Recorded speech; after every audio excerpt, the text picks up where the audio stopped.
balikpot. Ayan na guys, hihiwain lang po siya ng ganyan. Ayan. Medyo mahirap po talaga kasi ako lang po isa eh. Ganito po. Walang maghawak sa camera. Ayan na. Ayan po guys. Ito po yung gagawin natin. Ayan. Matatapos na po. Ayan po. Matatapos na po. Ayan. Ngayon po, ang gagawin po natin is, paghalo-haloin natin, imimix po lahat ng ricado. Lahat po ng ingredients. Ito po, ayan na po. Ilalagay na po natin. Next, ito. Ayan. Yummy na po yan. Ayan ang pepper. Ayan po. Ito naman yung salt.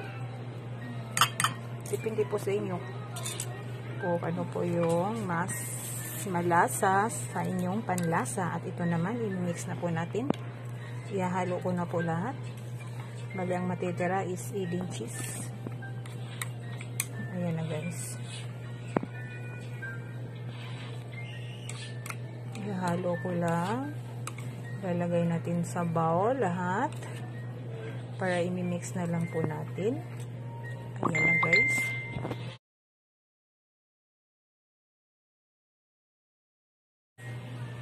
Ayan, mix na po siya. Ngayon, ilalagay na po cooking oil. Maglalagay po tayo ng konti sa kawali. At iluluto na po natin ang ating breakfast. Okay, ay ito na po. Ilalagay na po natin ang bread. At ilalagay natin ang ating ingredients. Ayan.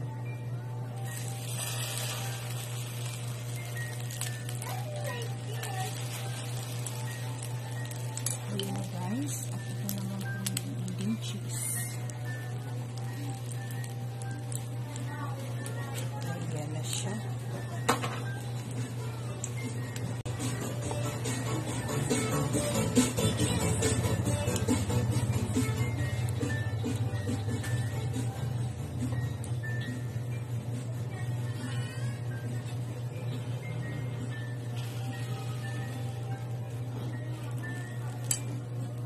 Mahina lang po ang kanyang apoy.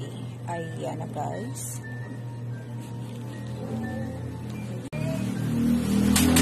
Okay, ilalagay na po natin ang cheese. Ilalagay na po natin cheese. Ayan na guys. Ito na po.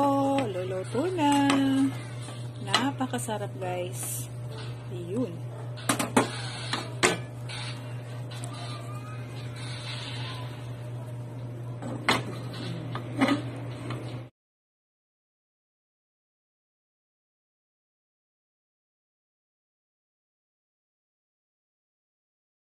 Sarap niyan. Try nyo po. Napaka-easy pong lutuin.